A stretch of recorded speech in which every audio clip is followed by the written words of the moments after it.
প্রিয় শিক্ষার্থী, আজকে আমরা আলোচনা করছি তথ্য এবং যোগাযোগ প্রযুক্তির প্রথম যে অধ্যায়টা রয়েছে, অর্থাৎ তথ্য যোগাযোগ প্রযুক্তি ও বাংলাদেশ এবং বিশ্ব প্রেক্ষিত নিয়ে যে অধ্যায়টা রয়েছে তার বেসিক ক্লাস আজকে আমরা শুরু করব। আমরা বিশ্বাস করি যে আজকের ক্লাসটা যদি আমরা সকলেই চমৎকারভাবে অংশগ্রহণ করি, দেখি, তাহলে আমাদের হয়তো এই অধ্যায়টা নিয়ে যে সমস্যাটা, প্রথম অধ্যায়টা নিয়ে সেই সমস্যাগুলো সমাধান হয়ে যাবে। আমরা ক্লাস শুরু করে যাচ্ছি। আমরা প্রথম যে জিনিসটা নিয়ে কাজ করছি সেটা হচ্ছে তথ্য ও যোগাযোগ প্রযুক্তি। আমাদের এই অধ্যায়টাতে তথ্য ও যোগাযোগ প্রযুক্তি নিয়ে কাজ আছে। আমাদের পুরো বইটাই আসলে তথ্য ও যোগাযোগ প্রযুক্তির বই, কিন্তু প্রথম অধ্যায়ে তথ্য ও যোগাযোগ প্রযুক্তি নিয়ে বিস্তারিত আলোচনা করা হয়েছে। সেই অধ্যায়টাতে প্রথম যে টপিকটা রয়েছে তথ্য ও যোগাযোগ প্রযুক্তি, আমরা সেই টপিকটা নিয়ে একটু আলোচনা করি। আমাদের তথ্য ও যোগাযোগ প্রযুক্তি আসলে কি?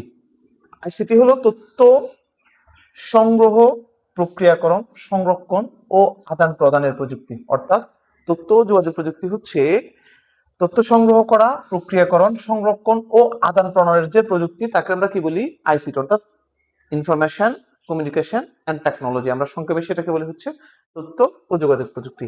এটি আধুনিক জীবনে প্রায় সব ক্ষেত্রে ব্যবহৃত হয়। অর্থাৎ আইসিটি সেক্টরটার যে পরিধি, সেটা আমাদের দৈনন্দিন যে জীবন, আধুনিক যে জীবন, সেটা প্রত্যেকটা ক্ষেত্রেই কি করা হয়? প্রায় ব্যবহার করা হয়।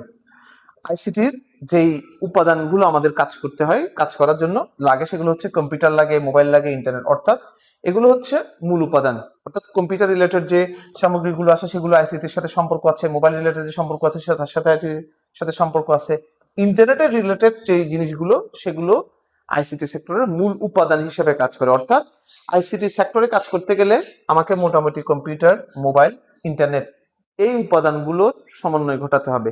কোনো কোনো ক্ষেত্রে ধরেন আমি কম্পিউটার দিয়ে কাজ করতেছি, কম্পিউটার দিয়ে কাজ করতে গেলেও আমার এই ইন্টারনেট জিনিসটার প্রয়োজন পড়বে, মোবাইলের সংযোগ দিয়ে কাজ করতে গেলেও ইন্টারনেটের প্রয়োজন পড়বে। অর্থাৎ এই তিনটা মূল উপাদান আইসিটি সেক্টরে বিশাল একটা ভূমিকা পালন করে।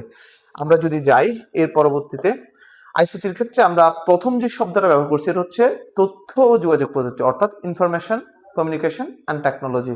তাহলে ইনফরমেশন এই যে জিনিসটা আইসিটির, তথ্য যে বিষয়টা, সেটা সবচেয়ে গুরুত্বপূর্ণ একটা জিনিস আইসিটি সেক্টরে। তাহলে তথ্য কি? তথ্য হলো অর্থবহ উপাত্ত বা ডাটা। আমরা ডাটা সম্পর্কে অনেক শুনেছি, অনেক কথা শুনেছি অনেকজনের কাছে। ডাটা হচ্ছে আসলে মানে তথ্য হলো অর্থবহ উপাত্ত বা ডাটা। ডাটা কি সেটা একটু পরে আমি আলোচনা করতেছি, আগে তথ্য বিষয়টা আমরা একটু ক্লিয়ার করি। তথ্য হলো অর্থবহ উপাত্ত বা ডাটা। আমি আবার বলছি, তথ্য হলো অর্থবহ উপাত্ত বা ডাটা। অর্থবহ, এখানে একটা কথা যুক্ত করা হয়েছে, অর্থাৎ যে কোনো ডাটাই তথ্য হইতে পারবে না। কেন? যদি সেখানে পূর্ণাঙ্গ অর্থ প্রকাশ না পাই, তাহলে সেটা কখনোই তথ্য হওয়ার সুযোগ থাকবে না। অর্থাৎ তথ্য হতে গেলে তাকে অর্থবহ উপাত্ত উপস্থাপন করতে হবে। গেল। এরপর হচ্ছে মানুষের সিদ্ধান্ত গ্রহণে সাহায্য করে। তথ্য আমাদের কি কাজে আসে বা কি উপকারটা করে, সেটা হচ্ছে যা মানুষের সিদ্ধান্ত গ্রহণে সাহায্য করে। অর্থাৎ তথ্য, আমরা একটা তথ্যের উপর ভিত্তি করে যে কোনো সিদ্ধান্ত গ্রহণ করতে পারি। তাহলে আমরা কি বুঝতেছি? একটা উপযুক্ত তথ্য যদি আমাদের হাতে থাকে, তাহলে যে বিষয়ে তথ্যটা আমাদের আছে সে বিষয়ের উপর আমরা একটা উপযুক্ত সিদ্ধান্ত গ্রহণে সহযোগিতা করতে পারি বা একটা সিদ্ধান্ত গ্রহণে আমরা ভূমিকা রাখতে পারি। ডাটা প্রক্রিয়াকরণের মাধ্যমে তথ্য তৈরি হয়। অর্থাৎ এই জিনিসটাতে কি বলা হয়েছে একটু ভালো করে খেয়াল করবে, যে ডাটা প্রক্রিয়াকরণের মাধ্যমে, অর্থাৎ তথ্য সংগ্রহ, মানে আমাদের তথ্যকে প্রক্রিয়াকরণ, মানে ডাটাকে প্রক্রিয়াকরণ করেই সেটাকে আমাকে তথ্যতে রূপান্তর করতে পারতো। যে ডাটাগুলো আমি সংগ্রহ করব, যে উপাত্তগুলো আমি সংগ্রহ করব, সেই উপাত্তগুলোকে একটা প্রক্রিয়া, অর্থাৎ একটা প্রসেসের মধ্যে ফেলে আমাকে সেটাকে তথ্যতে রূপান্তর করতে হবে। অর্থাৎ সব উপাত্ত বা সব তথ্যই ডাটা, কিন্তু সব ডাটা তথ্য হতে পারবে না। অর্থাৎ ডাটাগুলো এলোমেলো ভাবে থাকে, আর যখন সবগুলো ডাটাকে একটা প্রক্রিয়াকরণের মাধ্যমে আমি একটা জায়গায় নিয়ে আসি, তখন সেটাকে আমি তথ্য বলি। আমি আশা করি যে এই বিষয়টা আমরা ক্লিয়ার করতে পেরেছি। আমরা এবার এর পরবর্তীতে যাচ্ছি। আমি একটু আগে বলছিলাম যে ডাটা, তথ্য নিয়ে যখন আমরা কাজ করছি তখন আমরা দেখছি যে ডাটার একটা বিষয় চলে আসছে। তাহলে ডাটা কি? ডাটা হলো কাঁচা উপাত্ত বা শঙ্কা চিহ্ন অর্থাৎ কাঁচা উপাত্ত, আমরা যেটাকে বলতে পারি অপরিপক্ক উপাত্ত, অর্থাৎ যেই উপাত্তের উপর ভিত্তি করে আমি কোনো সিদ্ধান্ত নিতে পারবো না, অর্থাৎ কোনো ডাটার উপর ভিত্তি করে আমি কোনো সিদ্ধান্ত গ্রহণ করতে পারবো না, অর্থাৎ এটাকে পূর্ণাঙ্গ তথ্য হিসেবে সে এখনো চিহ্নিত করে নাই। সবগুলো ডাটাকে একত্রিত করে আমাকে একটা তথ্যে পরিণত করতে হবে, অর্থাৎ ডাটাকে একটা প্রসেসের মাধ্যমে ফেলে সবগুলো যুক্ত করে একটা পূর্ণাঙ্গ তথ্যে সেটাকে রূপান্তর করতে হবে। অর্থাৎ এক কথায় যদি বুঝি, ডাটা এবং তথ্য এক জিনিস না। ডাটা হচ্ছে তথ্যের একটা ক্ষুদ্র অংশ মাত্র। অনেকগুলো ডাটাকে একসাথে করে এটাকে আমরা তথ্যতে রূপান্তর করি। এবার হচ্ছে ডাটা যা একা অর্থবহ নয়, অর্থাৎ সেকেন্ড যে স্টেপটা সেটা হচ্ছে যা এক অর্থবহ নয়, অর্থাৎ বোঝাচ্ছে যে ডাটা কখনো নিজে নিজে অর্থবহ হতে পারবে না, অনেকগুলো ডাটা একসাথে হলে সেটাকে অর্থবহ হয়ে সেটা তথ্যে রূপান্তর হবে। প্রক্রিয়াকরণের পর, অর্থাৎ ডাটাকে প্রক্রিয়াকরণের পর সেটা তথ্যে রূপান্তরিত হয়। অর্থাৎ অনেকগুলো ডাটা যখন একসাথে করার পর সেটাকে একটা প্রসেসে ফেলে একটা সবকিছু মিলে ঝুলে আমরা একটা কি করব, তথ্যে রূপান্তর করছি।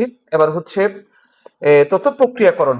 এখন হচ্ছে তথ্যকে আমরা কিভাবে প্রক্রিয়াকরণের মাধ্যমে ডেটার থেকে তথ্যতে রূপান্তর করবো, সেটা কিভাবে করি আমরা।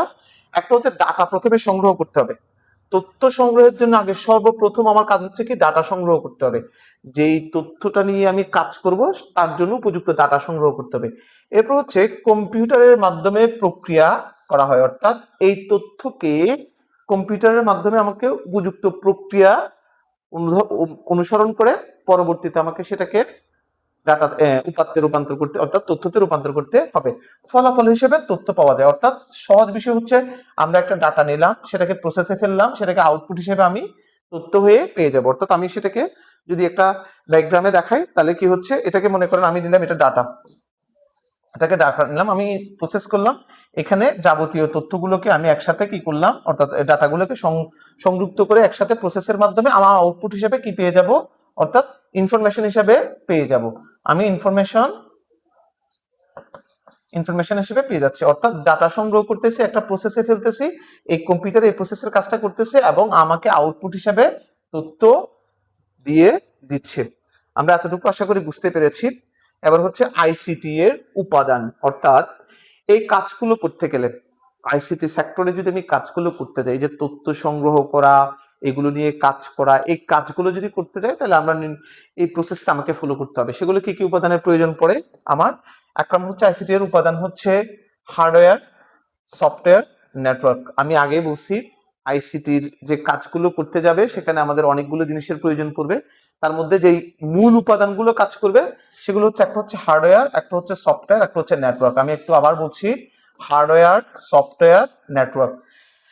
হার্ডওয়্যার কি জিনিস? হার্ডওয়্যার হচ্ছে যে সমস্ত আইসিটি কাজ করার ক্ষেত্রে যে সমস্ত জিনিস আমি চোখে দেখি এবং স্পর্শ করতে পারি, সেগুলো হচ্ছে হার্ডওয়্যার। অর্থাৎ আইসিটির সেক্টরে কাজ করতে গিয়ে যে সমস্ত উপাদানের আমার দরকার আছে, যে সমস্ত ইনস্ট্রুমেন্টের আমার দরকার পড়তেছে, তার মধ্যে যে জিনিসটা দেখাও যাচ্ছে এবং স্পর্শও করা যাচ্ছে, সেটা হচ্ছে হার্ডওয়্যার। উদাহরণ হিসেবে আমি কি দিতে পারি, যেমন একটা দিতে পারি হচ্ছে, ধরেন আমি মনিটর দিতে পারি, মনিটর। আমি দিতে পারি কিবোর্ড, কিবোর্ড। আমি ধরতে পারি হচ্ছে keyboard, monitor, printer, printer, printer. এই জাতীয় জিনিসগুলো, সেগুলো হচ্ছে আমার কি, হার্ডওয়্যার, যেগুলো দেখাও যাচ্ছে, ধরাও যাচ্ছে।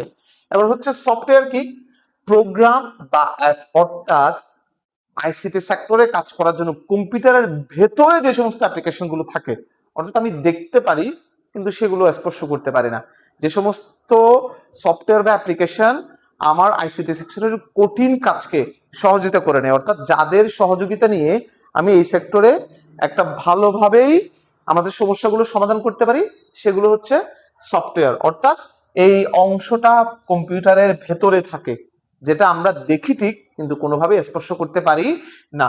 এবার হচ্ছে নেটওয়ার্ক। আপনাকে হার্ডওয়্যার এবং সফটওয়্যারের দুইটার সমন্বয় করতে গেলে যে জিনিসটার প্রয়োজন পড়বে, অর্থাৎ এই যে পুরো একটা কম্পিউটার সাথে আরেকটা কম্পিউটারের কানেকশন, অর্থাৎ এই কাজগুলো সম্পাদন করতে গেলে, অ্যাপ্লিকেশন গুলো চালানো, এগুলোকে ওপেন করা, এই সবগুলো কাজ করতে গেলে, ডাউনলোড করা বা এই প্রসেসগুলোর কাজগুলো সম্পাদন করতে গেলে অবশ্যই ইন্টারনেট সংযোগের প্রয়োজন পড়বে। অর্থাৎ আইসিটি সেক্টরে যদি কাজ করতে যাই, আইসিটিতে যদি আমরা কাজ করতে যাই, এই তিনটা উপাদান অবশ্যই প্রয়োজন।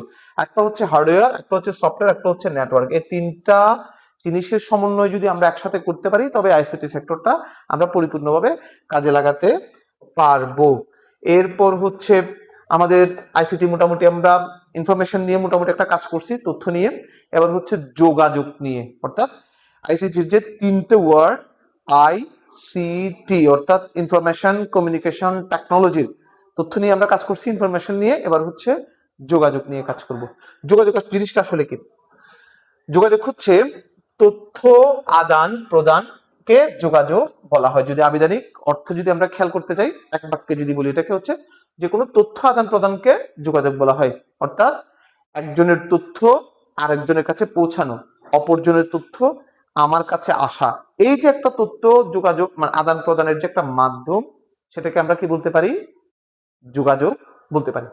একজন থেকে অন্যজনের কাছে তথ্য পৌঁছানো, অর্থাৎ আমার কাছে একটা তথ্য আছে, যে তথ্যটা আমি অন্যজনের কাছে দিলে মনে হচ্ছে যে মানে তার কাছে তথ্যটা প্রয়োজন, তার কাছে সে তথ্যটা পৌঁছানোর যে মাধ্যম, সেটাকে আমরা যোগাযোগ বলতে পারি। অথবা অন্যজনের কাছে গুরুত্বপূর্ণ তথ্য হচ্ছে যেটা আমার প্রয়োজন, সেই তথ্যটা তার কাছ থেকে আমার কাছে আসা পর্যন্ত যে মাধ্যমটা, সেটাকেই মূলত যোগাযোগ বলে। এবার হচ্ছে মাধ্যমের মাধ্যমে সম্পন্ন হয়, অর্থাৎ এই যে যোগাযোগটা সেটা নিজে নিজে সম্পন্ন হবে না, কোনো একটা মাধ্যম লাগবে। মাধ্যম ভিন্ন যোগাযোগ কখনোই সম্পন্ন হতে পারবে না। অর্থাৎ একটা মাধ্যমের মাধ্যমেই এই যোগাযোগটা কি হতে হবে? সম্পন্ন হয়ে থাকে। তাহলে আমরা বুঝলাম যে যোগাযোগ কি। এবার হচ্ছে যোগাযোগের মাধ্যম, এই যে মাধ্যমের কথা বলছে, যোগাযোগের মাধ্যম কি, কিভাবে আমরা একজনের সাথে অন্যজনের যোগাযোগ স্থাপন করব। একটা হচ্ছে আমরা চাইলে সরাসরি মৌখিকও পারি, মানে একজনের সাথে অন্যজনের কথা বলেও এটা যোগাযোগ স্থাপন করতে পারি। যে আমি চাইলাম যে তার সাথে সরাসরি গিয়ে মুখে মানে দেখা করে কথা বলতে, সেভাবেও চাইলে আমরা যোগাযোগ স্থাপন করতে পারি। এটা আমরা ম্যানুয়ালি সাধারণত প্রায় করে থাকি। আবার হচ্ছে লিখিতভাবে আমি চিঠি দিতে পারি, ইমেল দিতে পারি। আমার তার সাথে যোগাযোগ করার প্রয়োজন পড়লো, আমি একটা চিঠি লিখে আমার যে তথ্যটা আছে বা আমার যে প্রয়োজনটা আছে তাকে চিঠি লিখে জানালাম, তাই সে শেষে জানলো। আবার ইমেলের মাধ্যমেও পারি, মানে আমি চাইলে ইমেল করেও তাকে আমার আমার কাছে যে তথ্যটা আছে সেটা তার কাছে পাঠাইতে পারি। আবার সেও চাইলে তার ইমেলের মাধ্যমে তার কাছে যে তথ্যটা আছে সেটা আমার কাছে পাঠাতে পারে। অর্থাৎ একে অন্যের কাছে যে তথ্যগুলোকে আদান প্রদান করা, যে আমরা এতক্ষণ একটু আগ পর্যন্ত যে বিষয়টা নিয়ে আলোচনা করছিলাম, যে তথ্য নিয়ে আলোচনা করছি, সে তথ্যগুলো শুধু নিজের কাছে থাকলে হবে না, সেগুলো তো আদান প্রদানের প্রয়োজন আছে। তো আমার তথ্য তাকে শেয়ার করলাম, তার তথ্য আমাকে শেয়ার করলো, সেগুলো শেয়ার করার জন্য এই মাধ্যমগুলোর প্রয়োজন। একটা হচ্ছে যদি সরাসরি কথা বলতে চাই সেভাবেও শেয়ার করা যায়। আবার যদি আমরা চাই যে চিঠির মাধ্যমে সেটা কাউকে শেয়ার করতে চাচ্ছি, তাহলেও করা যায়। আবার ইমেলের মাধ্যমেও চাইলে করা যায়। অর্থাৎ এই ধরনের যে মাধ্যমগুলো আছে সেগুলো আমরা ব্যবহার করে যোগাযোগ স্থাপন করতে পারি। এবার ডিজিটাল যে প্রযুক্তিগুলো আসছে, অর্থাৎ এখন আধুনিক বিশ্বে নিয়মিত আমরা যেটা করে থাকতেছি আর কি, এই সময়ে এসে আমরা সাধারণত কোনো একটা মানে কথা বলতে হচ্ছে, আমরা সাধারণত বা কোনো একটা যোগাযোগ স্থাপন করতে হচ্ছে বা কোনো তথ্য আদান প্রদান করতে হচ্ছে, আমরা মৌখিকভাবে অত দূরে গিয়ে সেটা করি না, চিঠি বা ইমেলের মানে মাধ্যমে করলেও এই যে ডিজিটাল যে প্রযুক্তিটা সেটা হচ্ছে মোবাইল ইন্টারনেটের মাধ্যমে করে ফেলি। অর্থাৎ মোবাইল বা ইন্টারনেটের মাধ্যমে এই কাজগুলো আমরা সহজে করে ফেলতে পারি। যে আমার কারোর সাথে কথা বলতে ইচ্ছে হচ্ছে, আমাকে তাকে মৌখিক গিয়ে বলতে হচ্ছে না, আমি সরাসরি তাকে ফোন করিয়ে তার সাথে তথ্য আদান প্রদান করতে পারতেছি। আবার যদি চাই ইন্টারনেট কানেকশনের মাধ্যমে ভিডিও কলেও আমি তার সাথে কথা বলতে পারতেছি, অডিও কলেও কথা বলতে পারতেছি, বা তার সাথে ইন্টারনেটের সংযোগ স্থাপন করে এই মেসেজ পাঠাতে পারতেছি। এইভাবেও আমি চাইলে তার সাথে যোগাযোগ স্থাপন করতে পারি। অর্থাৎ আমরা চাইলে যোগাযোগের মানে মাধ্যম এই সহজ প্রক্রিয়ার মাধ্যমে এই ডিজিটাল যে প্রযুক্তিগুলো আছে সেগুলো প্রযুক্তিগুলো ব্যবহার করে যোগাযোগের মাধ্যমকে সহজ করে ফেলতে পারি। এবার হচ্ছে ডিজিটাল যোগাযোগে আমরা যে কাজটা একটু আগে আলোচনা করলাম সেটা একটু বিস্তারিত তুলে ধরতে চাচ্ছি। একটা হচ্ছে ইন্টারনেটের মাধ্যমে যোগাযোগ করতে, অর্থাৎ ডিজিটাল যোগাযোগ যদি করতে চাই তবে সেখানে অবশ্যই ইন্টারনেটের প্রয়োজন পড়বে। আমরা যে বিষয়টা নিয়ে এখন কথা বলছি এটা হচ্ছে ডিজিটাল যোগাযোগ। আমরা ম্যানুয়াল যোগাযোগ বা আদিকালের যে যোগাযোগ বা নর্মাল যে যোগাযোগ সে বিষয়ে কিন্তু কথা বলতেছি না। আমরা এখন যে বিষয়টা নিয়ে কথা বলতেছি সেটা ডিজিটাল যোগাযোগ, অর্থাৎ আধুনিক যোগাযোগ ব্যবস্থা নিয়ে কথা বলতেছি। আধুনিক যোগাযোগ ব্যবস্থা বা আধুনিক যোগাযোগের ক্ষেত্রে আমাকে অবশ্যই এই পয়েন্টটাকে খেয়াল করতে হবে, ইন্টারনেটের মাধ্যমে যোগাযোগ স্থাপন করা। অর্থাৎ আপনি যদি কারোর সাথে ধরেন আপনার একটা বন্ধু বিদেশে আছে, তার সাথে কথা বলতে চাচ্ছেন, আপনি ইন্টারনেটের সংযোগ ব্যতীত কোনোভাবেই তার সাথে কথা বলতে পারবেন না। অর্থাৎ আধুনিক যোগাযোগ ব্যবস্থার ক্ষেত্রে ইন্টারনেট একটা বিরাট ভূমিকা পালন করবে। এরপর হচ্ছে দ্রুত ও সহজ পদ্ধতি, অর্থাৎ এই ডিজিটাল যোগাযোগ মাধ্যমের কারণে যোগাযোগ ব্যবস্থাটা একদম দ্রুত ও সহজ হয়ে গেছে। আপনাকে অনেক বেশি সময় ক্ষেপণ করতে হচ্ছে না, এবং আপনাকে অনেক কঠিন পদ্ধতি অবলম্বন করতে হচ্ছে না। একদম দ্রুত সময়ের মধ্যে সহজ পদ্ধতিতে আপনি কি করতে পারতেছেন, যোগাযোগে স্থাপন করতে পারতেছেন। যেমন ভিডিও কল, মেসেঞ্জিং এর উদাহরণ। অর্থাৎ এই যোগাযোগ ব্যবস্থার জন্য আমি সহজে যদি কয়েকটা উদাহরণ দাঁড় করতে চাই, আমি ভিডিও কলে, আমি একটু আগে বলছিলাম এই কথাটা, যে ভিডিও কলে চাইলে আমি এই অন্যের সাথে যোগাযোগ স্থাপন করতে পারি, অডিও কলেও পারি, আবার মেসেঞ্জিং এর মাধ্যমে পারি। একজনকে মেসেজ পাঠিয়ে হোয়াটসঅ্যাপে পাঠাই, আমরা মেসেঞ্জারে পাঠাই, ইমোতে পাঠাই, টেলিগ্রামে পাঠাই, যেগুলো আমরা সাধারণত ইউজ করি আর কি, যে সমস্ত সোশ্যাল মিডিয়া আমাদের জনপ্রিয় যে ওয়েবসাইট গুলো বা মিডিয়াগুলো আছে সেগুলো নিয়ে আলোচনা করছি। তো এর উপাদান হচ্ছে এই জিনিসগুলো। ওকে, আশা করি এই বিষয়টা ক্লিয়ার হয়ে গেলাম। এবার হচ্ছে এই টোটাল বিষয়টা মানে আমরা কিভাবে করে পরবর্তীতে কাজে লাগাবো সেটা আমরা পরবর্তী ভিডিওতে